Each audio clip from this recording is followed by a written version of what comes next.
Just testing you. You worked with King, didn't you? Yes. Where is he? Dead. And where's Bob and Jack Kennedy? Dead. Not dead, their brains blown out. I don't care about all that. I just don't want you to go out and commit murder. Mr. Johnson, when's the last time you cut your hair? When's the last time you brushed your teeth, sir? They'll kill you, Billy. An Indian isn't afraid to die. Don't ever expect a white man to understand that. Hey, Billy. I'm not armed. No tricks. And I know that you're only doing it because of the love you have for the kids. And me. Go ahead and hate your neighbor. Go ahead and cheat a friend. What the angel meant to blowing come the judgment day of the bloody morning after. So I think in order to appreciate Billy Jack, you got to understand some historical context. This is based off of it's a series of films. Is that my phone or yours? That was mine. I'll say. There's a whole series of films, The Trial of Billy Jack, but the character is a half Navajo man who injects himself with a bunch of hippies at this commune and basically becomes their protector head and protector, like he's sort of like the conscience, the moral center, and the physical heavy of the movie. Watching it, now all sorts of things flood into my brain. It's impossible to live through the time period that I have and not be aware of the song One Tin Soldier. Right. But I had no idea that it was from this movie, and I had no idea how much it was played in this movie. It was just like, oh yeah, even like I've always felt like that song was a little heavy-handed and on the nose, which is to say incredibly appropriate for this movie. But I think even if you like that song, by the end of this movie, you've heard enough. You're done. You've had enough. You've had your fill of that song. Yeah. And I think even if you like hippies doing improv exercises, by the end of this movie, you're over it. And I think even if you are impressed by the martial arts, which I guess is in the sort of same vein as we talked about Enter the Dragon, yeah, where the fights are solid for their time, but maybe don't hold the same punch, to use the expression, as they would now.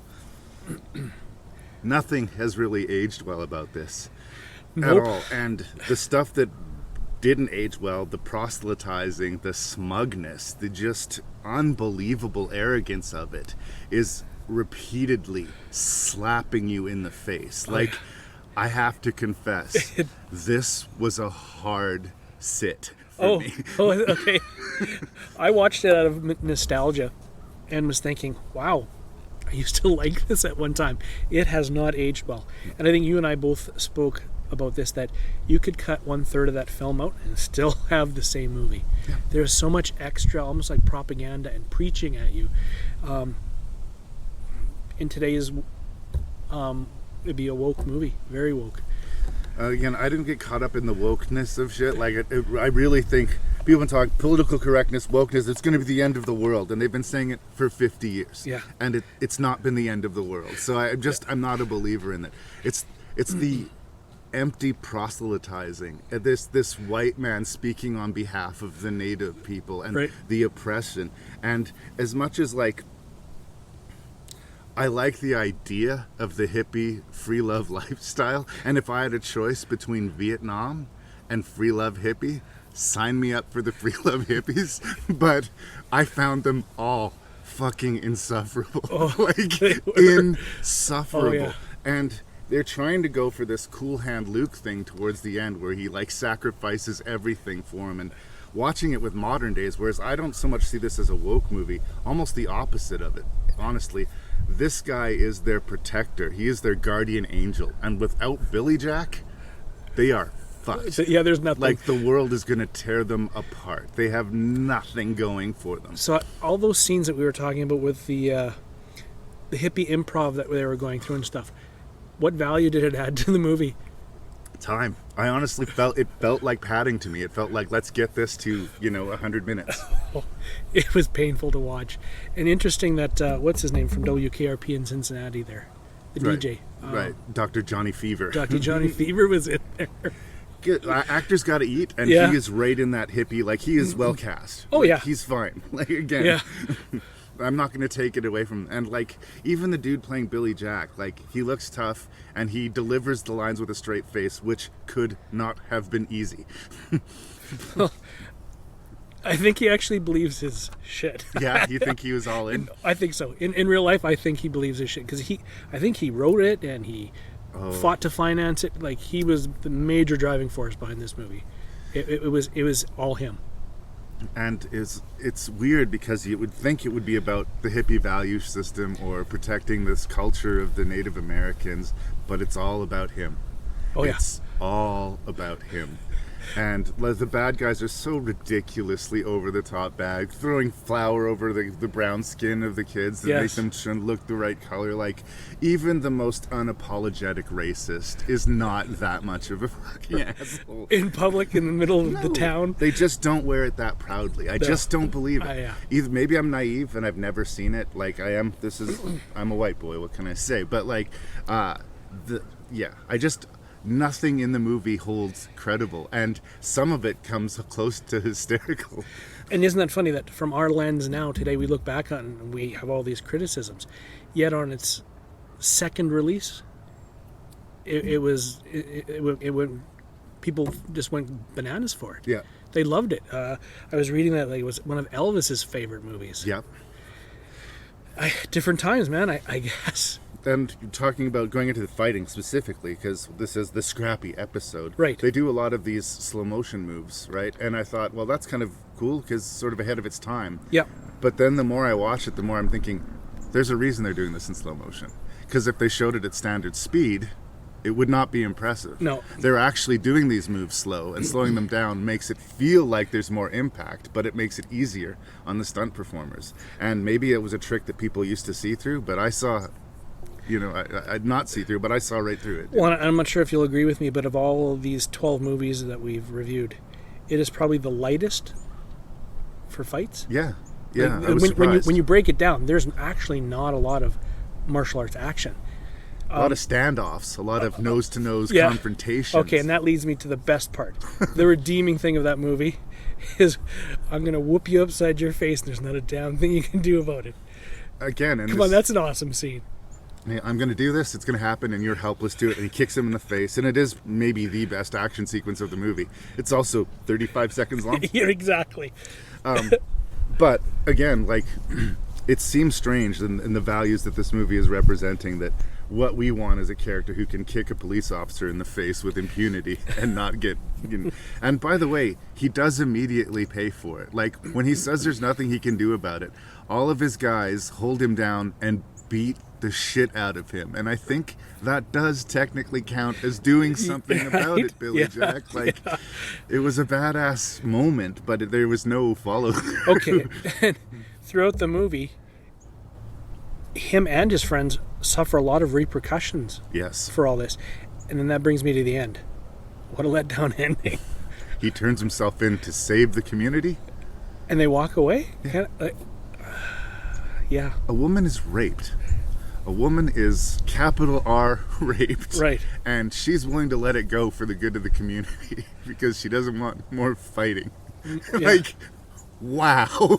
Like, wow. And maybe, again, if we understood more about the community, like we understood that they do these terrible drama exercises and they sing, cheesy songs like One Tin Soldier, but like, do they represent anything other than let's live on a farm, do drugs, and have sex? Like, yeah.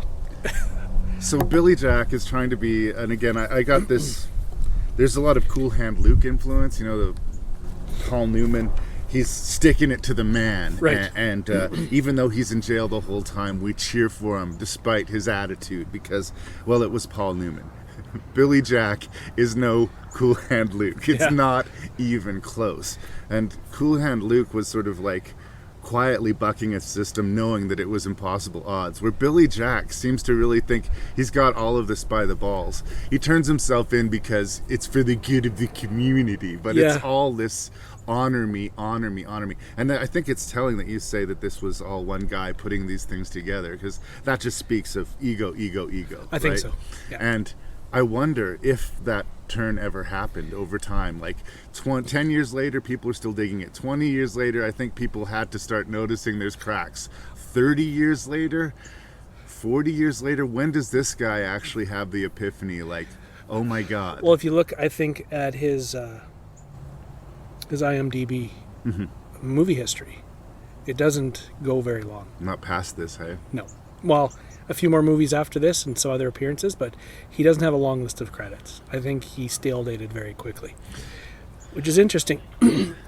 That he was an indigenous hero, a role model. Right. Many of the friends that I grew up with loved Billy Jack. It was something that they weren't seeing in regular movies, right? He's indigenous like them, although light-skinned in this movie. And the actor is not native for the He record. is not. No, It's no, he's just playing. the character. He's playing the character.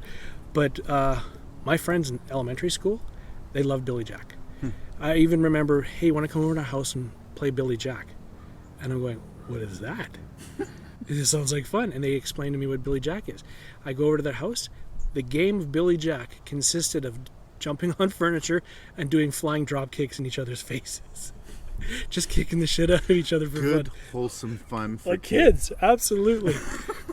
But my point being that Billy Jack was huge for a lot of kids a little bit before me, and I kind of got in on the tail end of it. I was introduced by some older kids, Right. And that's where my affinity for the Billy Jack movie came. And in. again, I don't mean to shame you or anything like that at all. I have a sort of different end of the spectrum. When I was a kid growing up, I was really into the John Hughes comedies, Weird Science, 16 Candles, Breakfast Club, all the things directed right at, well, they were older than my age group, but because I was a little kid, I wanted to be where Right. they were. And you watch Weird Science or 16 Candles now, and there is a lot of shit in there that would not be filmed today, No. would not fly today, is completely... But I still have this residual affection. Like, I will even defend, like, yes, Weird Science is very problematic, but it also puts a smile on my face, and I can't change who I was at that time. So, I mean, I'm glad you're more or less agreeing with me, but it doesn't sound like you're still clinging to Billy Jack. It seems like you've kind of made your peace with it. Oh, absolutely. It doesn't hold up well. It has some nostalgia, and it has a few scenes like the I'm going to whoop you upside your face scene. Yeah. I love that.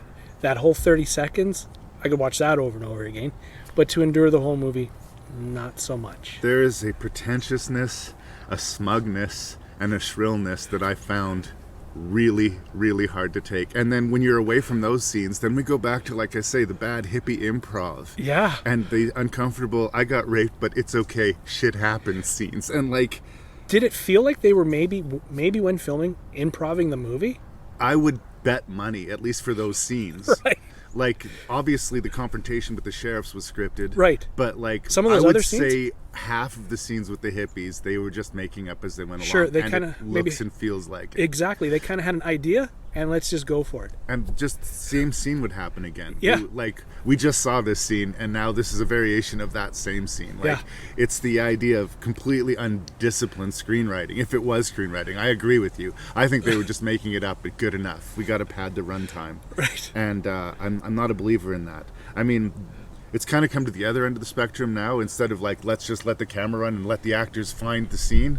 Now it's, we'll fix it in post. We'll add shit to it later on to make it work. Right. You know. And either way, lazy. Come in with a plan, and if you don't have a plan, it's your fault. And that's where I stand. You could cut a third of this film off. Yeah. It might be a watchable short film, but I'm only going to say might. Is there anything else you want to say? No, about man, it? we're done. We're I'm done beating sorry that if I up. spanked No, you, no. but-